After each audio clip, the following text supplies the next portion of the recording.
ওকে, আজকে আমরা যে টপিকটা নেব এটা একটা খুব ইম্পর্টেন্ট পয়েন্ট, খুব ইম্পর্টেন্ট টপিক। এটা বারবার তোমাদের প্রশ্নের মধ্যে থাকে।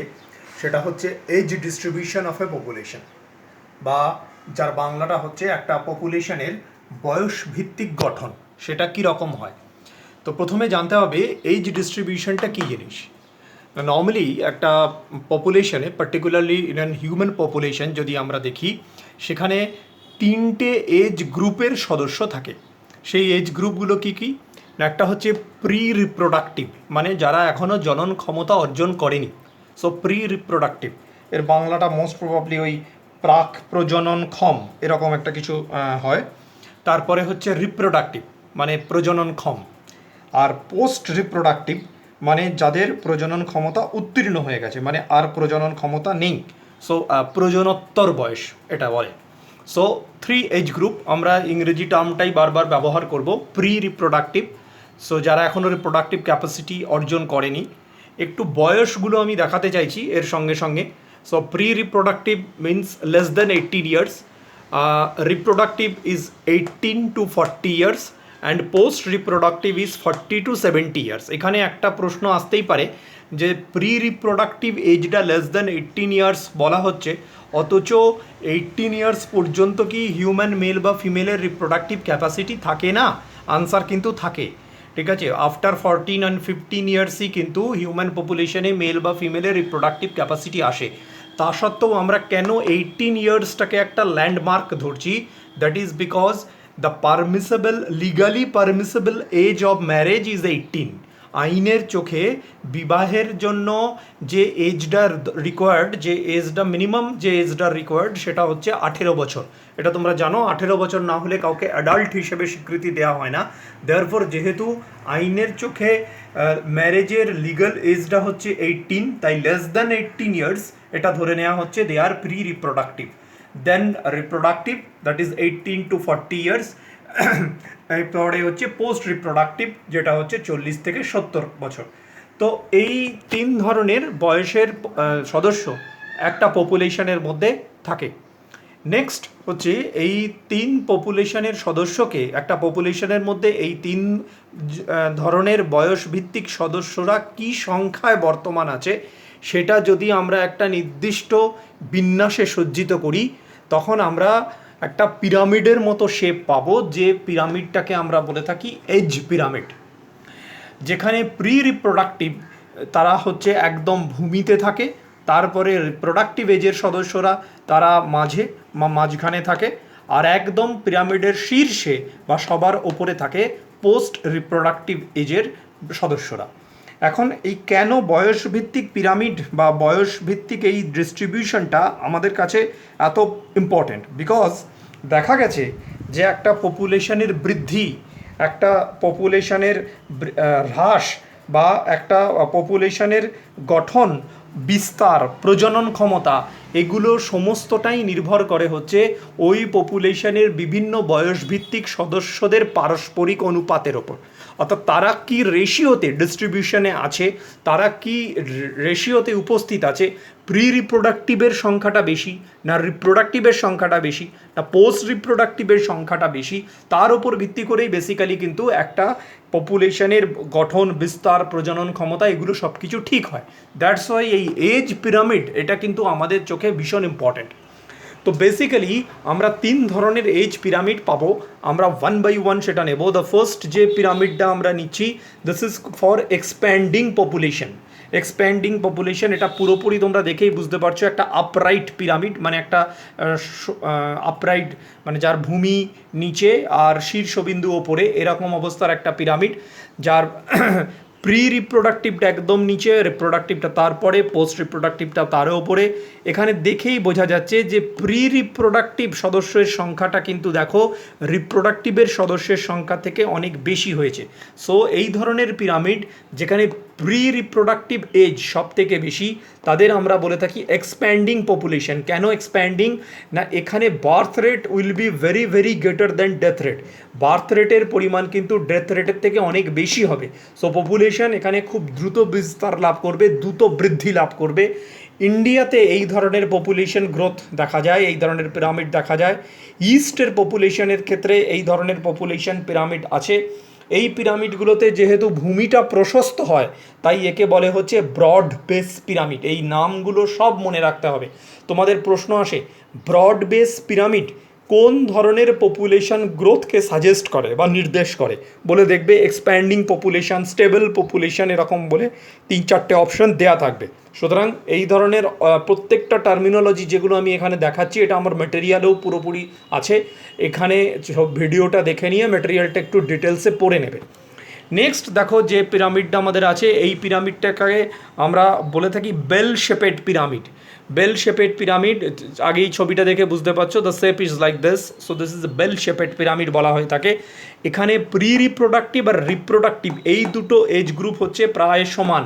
So that's why pre reproductive is equal to reproductive. এতে কি হয় না, বার্থ রেট এবং ডেথ রেট ইকুয়াল হয়ে যায়। আগেরটায় birth rate and death rate, birth rate অনেক অনেক বেশি ছিল, এখানে কিন্তু ইকুয়াল হয়ে গেছে। দেয়ারফর পপুলেশনের কোনো কনসিডারেবল গ্রোথ এখানে হয় না। সেই জন্য এই ধরনের পপুলেশনকে আমরা বলে থাকি স্টেবল পপুলেশন। এই স্টেবল পপুলেশন দেখা যায় ফ্রান্স, ইউএসএ, নরওয়ে এই সমস্ত কান্ট্রিগুলোতে। অর্থাৎ যে সমস্ত কান্ট্রিগুলোতে ডেভেলপড কান্ট্রি, সেই সমস্ত কান্ট্রিগুলোতে আমরা এখন স্টেবল পপুলেশন দেখতে পাই। অর্থাৎ খুব কনসিডারেবল পপুলেশন গ্রোথ আর সেখানে হয় না। এখানটা কথা বলে রাখি, বেসিক্যালি পপুলেশনের এই যে গ্রোথকে কার্ভ করা বা গ্রোথকে কমিয়ে আনা, এটার সঙ্গে খুব অঙ্গাঙ্গিভাবে জড়িত হচ্ছে economy and as well as পিউপিলের লিটারেসি। এটা দেখা গেছে যেখানে যত অশিক্ষিতের পরিমাণ বেশি, সেখানে পপুলেশন গ্রোথ তত বেশি। যেখানে যত ইকোনমিক্যালি উইকার সেকশন বেশি, সেখানে তত পপুলেশন গ্রোথ বেশি। Now that is there is a logic behind that.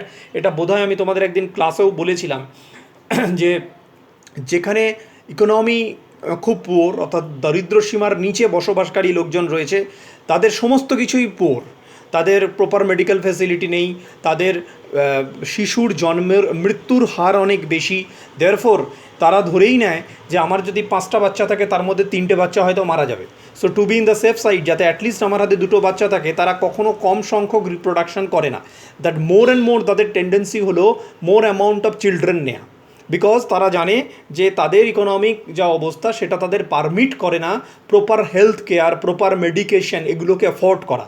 তারা পায় না, ভালো চিকিৎসা পায় না, ভালো হসপিটাল যেতে পারে না, মায়ের স্বাস্থ্য খুব ভালো নয়, দেয়ারফর শিশু মৃত্যুর হার বাড়ে। দেয়ারফর তাদের সঙ্গে সঙ্গে টেন্ডেন্সি থাকে যে মোর অ্যান্ড মোর চাইল্ড নেয়ার। দেয়ারফর সেখানে পপুলেশনের গ্রোথ এক্সপ্যান্ডিং হয়, পপুলেশন গ্রোথ বেশি থাকে।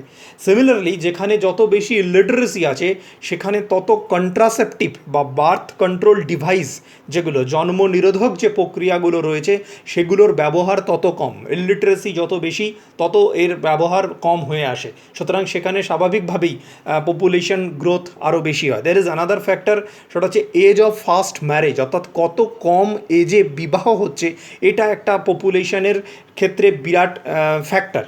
সো দেখা গেছে যে যত আর্লি এজে বিবাহের টেন্ডেন্সি যত বেশি থাকে, পার্টিকুলারলি মেয়েদের ক্ষেত্রে এটা ভীষণভাবে কার্যকরী। যে 16-17 এরকম এজে যদি মেয়েদের বিবাহ হয়ে যায়, সেক্ষেত্রে দেখা যায় তাদের অফস্প্রিং বা অপত্য উৎপন্নের সংখ্যাটাও কিন্তু বাড়ে। সো বেসিক্যালি পপুলেশনের কিন্তু নাম্বার অফ চাইল্ড বা পপুলেশনের গ্রোথ কীরকম হবে, সেগুলো এই ফ্যাক্টরগুলোর ওপরও খুব ডিপেন্ড করে। তো যেহেতু এই ফ্রান্স, ইউএসএ, নরওয়ে এই কান্ট্রিগুলোর লিটারেসি রেট খুব বেশি, এরা ইকোনমিক্যালি ভীষণ সাউন্ড, অর্থাৎ খুব ডেভেলপড, দেয়ারফর এখানে প্রপার মেডিকেল ফ্যাসিলিটি সবাই পায়। তাদের অত্যধিক শিশু বা অপত্য তৈরি করবার চান্স তারা নেয় না, কেননা তারা জানে তাদের যদি 1টি বা 2টি সন্তান হয়, সেটিও তারা ঠিকমতো বেঁচে থাকবে। লাইফ ইজ ভেরি স্পিডি, প্রত্যেকেই ভীষণ ব্যস্ত। দেয়ারফর চাইল্ডকে বড় করে তোলার জন্য প্রচুর সময় দিতে হবে, এই ধারণাটা সবার মাথাতেই থাকে। হাজব্যান্ড ওয়াইফ সবাই হয়তো ওয়ার্কিং সেখানে। সুতরাং তাদের ক্ষেত্রে কন্ট্রাসেপটিভ ডিভাইস বা জন্মনিরোধক প্রক্রিয়াগুলোর ব্যবহার অত্যন্ত বেশি। দেয়ারফর এখানে পপুলেশন গ্রোথ কিন্তু স্টেবিলাইজ করে গেছে, অর্থাৎ পপুলেশন গ্রোথ একটা নির্দিষ্ট সীমার মধ্যে আবদ্ধ হয়ে আছে। অ্যান্ড ফাইনালি যেটা আমরা দেখব সেটা হচ্ছে earn shaped pyramid, this one, এই ছবিটাকে এটাকে আমরা বলে থাকি আর্ন শেপেড পিরামিড। এখানে দেখেই বোঝা যাচ্ছে যে পোস্ট রিপ্রোডাক্টিভ এজ গ্রুপের সংখ্যাটা সব থেকে বেশি, পোস্ট রিপ্রোডাক্টিভের সংখ্যাটা বেশি, দেয়ারফর এখানে দেখো ডেথ রেট বেশি হয়ে যায় বার্থ রেটের থেকে। সুতরাং পপুলেশন কিন্তু এখানে নেগেটিভ গ্রোথ রেট শো করে, অর্থাৎ পপুলেশন ধীরে ধীরে কমে যায় সংখ্যা, দিস ইজ ডিক্লাইনিং পপুলেশন। এগুলো নর্মালি এখনকার দিনে দাঁড়িয়ে দেখা গেছে ইটালি, জার্মানি, জাপান, এই সমস্ত যে কান্ট্রিগুলো আছে সেখানে নেগেটিভ গ্রোথ রেট চলে এসছে। Now what is the reason behind that? দেখো এখানকার মেন এই যে কান্ট্রিগুলো আমি বলছি, ইটালি, জার্মানি, জাপান, এদের মেডিকেল ফেসিলিটি খুব ভালো, ঠিক আছে, health care system is very very good, এবং এর ফলে কি হচ্ছে মানুষের অ্যাভারেজ এজ অনেক বেড়ে গেছে। সুতরাং এক্ষেত্রে বার্ধক্য উপনীত হয়েছে এরকম মানুষের সংখ্যাটা পপুলেশনে অনেক বেশি হয়ে যায়। কেন না, মানুষের যেমন আমি বলতে পারি জাপানে average age of a person is almost 66-65 years, যেখানে ইন্ডিয়াতে average age of a person is 44-45 years. So can you imagine 44-45 আর 64-65, দেয়ারফর আমরা বলতে পারি বুড়োদের দেশ। বুড়োদের দেশ কেন? Because medical facility is so sophisticated, মানুষের মৃত্যুর পরিমাণটা তারা অনেক কমিয়ে আনতে পেরেছে, অনেক দীর্ঘজীবী হয় মানুষ সেখানে, ফলে অ্যাভারেজ এজ অনেক বেশি, so post reproductive age group অনেক বেশি, অ্যান্ড দ্যাটস ওয়াই সেখানে কি হচ্ছে না, সেখানে প্রজননক্ষম পপুলেশন কিন্তু কমেছে, বা আগামী দিনে প্রজননক্ষম হবে এইরকম পপুলেশনের সংখ্যাও কমেছে। As a result death rate বেশি হয়ে যাচ্ছে, বার্থ রেট আস্তে আস্তে কম হচ্ছে, সো নেগেটিভ গ্রোথ রেট সেখানে ফলোয়ার্ড হচ্ছে। এটাকে এই ধরনের পপুলেশন, ডিক্লাইনিং পপুলেশন, অর্থাৎ পপুলেশনের সংখ্যা কমছে, এটাকে নির্দেশ করে। Next back to back very important 3 term, এটাও তোমাদের পরীক্ষার দৃষ্টিভঙ্গি থেকে খুব important. First is biotic potential, then environment resistant, sorry এখানে এনভায়রনমেন্ট হবে, environment resistance, and third one is carrying capacity. এই তিনটে টার্ম ওয়ান বাই ওয়ান জানতে হবে। তো ফার্স্ট আসছি বায়োটিক পোটেনশিয়াল, এটা কি না, দেখো এটা একটা পপুলেশন গ্রোথ কার্ভ, যেখানে নাম্বার অফ পপুলেশন দেওয়া আছে এখানে, অ্যান্ড এখানে হচ্ছে সময়। তো আমরা যদি গ্রোথ কার্ভটা দেখি, দেখো ইট ইজ এভার এক্সপ্যান্ডিং, পপুলেশনের সংখ্যা ক্রমাগত বাড়ছে। কত সময় ধরে বাড়ছে? আনলিমিটেড, বাড়তেই বাড়তেই থাকছে, যত সময় যাচ্ছে তত সে বাড়ছে। এই ঘটনাটাকে বলে বায়োটিক পোটেনশিয়াল। নাও বায়োটিক পোটেনশিয়াল মানে কি? বায়োটিক পোটেনশিয়াল মানে হচ্ছে একটা পপুলেশন যদি একটি আদর্শ পরিবেশের মধ্যে থাকে, নাও আদর্শ পরিবেশ মানে in an unlimited environment, unlimited মানে যেখানে সব কিছু পর্যাপ্ত পরিমাণে আছে। সব কিছু বলতে কোন কোন? খাদ্য, বাসস্থান, টেম্পারেচার, খাদ্য, বাসস্থান, মেটিং প্লেস, সব কিছু পর্যাপ্ত পরিমাণে আছে, যা কখনো শেষ হবে না। টেম্পারেচার ওই পপুলেশনের বসবাসের জন্য একদম আদর্শ, যথেষ্ট পরিমাণ জল রয়েছে, কোনো রকম শিকারী প্রাণী নেই, কোনো রকম দুর্ভিক্ষ নেই, কোনো রকম মহামারীর প্রাদুর্ভাব নেই। এরকম যদি একটা খুব আদর্শ পরিবেশ আমরা কল্পনা করে নিই, তাহলে ওই আদর্শ পপুলেশনের মধ্যে, কোন আদর্শ পরিবেশের মধ্যে কোনো পপুলেশন সর্বোচ্চ যে হারে বিস্তার লাভ করতে পারতো তাকে বলে বায়োটিক পোটেনশিয়াল। দেখো এখানে ইংরেজিতে একটা কথা লেখা আছে, inherent capacity of the population to increase. Inherent capacity মানে তার ভেতরে যে ক্ষমতা, যে রিপ্রোডাক্টিভ ক্যাপাসিটি তার রয়েছে টু ইনক্রিজ করবার in an unlimited environment. Unlimited environment যেখানে এভরিথিং পর্যাপ্ত বা সাফিসিয়েন্ট পরিমাণে রয়েছে, যেখানে কোনো রিসোর্স লিমিটেড না, সমস্ত সম্পদ এত যথেষ্ট পরিমাণে আছে যে পপুলেশনের সংখ্যা যত বাড়ুক নাই কেন সেটা কখনোই কমে আসবে না। এরকম একটা আইডিয়াল পরিবেশে, আদর্শ পরিবেশে কোনো পপুলেশন সর্বোচ্চ যে হারে বিস্তার লাভ করতে পারে, আমি একবারও বলছি না, পারতো, তাকে বলে বায়োটিক পোটেনশিয়াল। নেক্সট যে জিনিসটা পড়তে হবে সেটা হচ্ছে এনভায়রনমেন্ট রেজিস্ট্যান্স। সেটা হচ্ছে বাস্তবে যতই আমরা এই আনলিমিটেড এনভায়রনমেন্টের কথা বলি না কেন, বাস্তবে কিন্তু এরকম কোনো পরিবেশ নেই যেটা আনলিমিটেড, অর্থাৎ সমস্ত রিসোর্স প্রচুর পরিমাণে উপস্থিত আছে, এটা হতে পারে না। Because resource is always limited in nature. তাহলে রিসোর্স যদি লিমিটেড হয়, তাহলে বাস্তবে যখন কোনো পপুলেশন কোনো পরিবেশের মধ্যে বৃদ্ধিপ্রাপ্ত হয়, তখন পরিবেশ তাকে কিছু বাধা দান করে। কেন? কীরকম বাধা? না এই পরিবেশীয় বাধাগুলো দু ধরনের হতে পারে। একটা হচ্ছে বায়োটিক, মানে জীবিত বস্তুদের থেকে, যেমন ফুড, খাদ্য কম হতে পারে, কম্পিটিশন, প্রতিযোগিতা বাড়তে পারে, স্বাভাবিক ব্যাপার। যত পপুলেশন বাড়ছে, একটা কুকুরের 5টা ছানা ছিল, সাপোজ আরও 5টা ছানা জন্মালো, তাহলে এখন 10টা কুকুরের বাচ্চা হয়ে গেল, সো কম্পিটিশন বেশি হয়ে গেল। ডিজিজ, কোনো মহামারীর আবির্ভাব ঘটতে পারে। প্রিডেশন, শিকারের পরিমাণ বেড়ে যেতে পারে। তো এই ধরনের জিনিসগুলো বায়োটিক কম্পোনেন্ট, যেগুলো পরিবেশের বাধা হিসেবে আমরা দেখতে পারি। Next there is an abiotic component, temperature, তাপমাত্রা বাড়তে পারে, তাপমাত্রা কমতে পারে। ওয়াটার স্কাইসিটি হতে পারে, খরা আসতে পারে, ঠিকমতো দুটো সিজন যেতে পারে যেখানে বৃষ্টিপাত ঠিকমতো নেই। স্পেস, আস্তে আস্তে স্থানাভাব দেখা দিতে পারে, মেটিং প্লেস কমে আসতে পারে। এখন এই যে পরিবেশের ফ্যাক্টরগুলো যখন তারা লিমিটেড হয়ে যায়, অর্থাৎ একটা নির্দিষ্ট পরিমাণের মধ্যে চলে আসে, তখন পরিবেশ ওই পপুলেশন গ্রোথের ওপর, পপুলেশনের বৃদ্ধির হারের ওপর একটা প্রভাব বিস্তার করে। সেই প্রভাবটা কীরকম? নেতিবাচক প্রভাব, যাতে ওই পপুলেশনের বৃদ্ধি আর ওই হারে না হয়। এই ঘটনাটাকে বলে এনভায়রনমেন্ট রেজিস্ট্যান্ট। বাস্তবে যখনই কোনো পপুলেশন কোনো পরিবেশের মধ্যে থাকে, তখন পরিবেশ কিন্তু একটা পপুলেশন গ্রোথের ওপরে ঋণাত্মক প্রভাব বিস্তার করে, যেটাকে বলে পরিবেশীয় বাধা। সো বায়োটিক পোটেনশিয়াল ছিল আনলিমিটেড এনভায়রনমেন্টের মধ্যে, কিন্তু বাস্তবে যেটা হয় সেটা হচ্ছে প্রত্যেকটা পরিবেশ একটা নেগেটিভ ইম্প্যাক্ট পপুলেশনের ওপর দেয়, যেটাকে বলে এনভায়রনমেন্ট রেজিস্ট্যান্ট। নাও দেয়ারফর এনভায়রনমেন্ট রেজিস্ট্যান্ট যখন পপুলেশন গ্রোথের ওপর কার্যকরী হয়, তখন পপুলেশনের গ্রোথটা কীরকম হয়? দেখো, পপুলেশনের ইনিশিয়ালি গ্রোথ খুব বেশি ছিল, তারপরে দেখো একটা সার্টেন লিমিটে চলে এসছে, এইবার দেখো আর কিন্তু পপুলেশন বাড়ছে না। সো কোনো একটা নির্দিষ্ট পরিবেশে বসবাসকারী পপুলেশন একটা নির্দিষ্ট সীমামান পর্যন্তই বাড়তে পারে, এবং সেই মানে পৌঁছে যাওয়ার পর আর তার কনসিডারেবল বৃদ্ধি কিছু হয় না। এই সংখ্যাটাকে আমরা বলে থাকি ক্যারিং ক্যাপাসিটি বা বহন ক্ষমতা।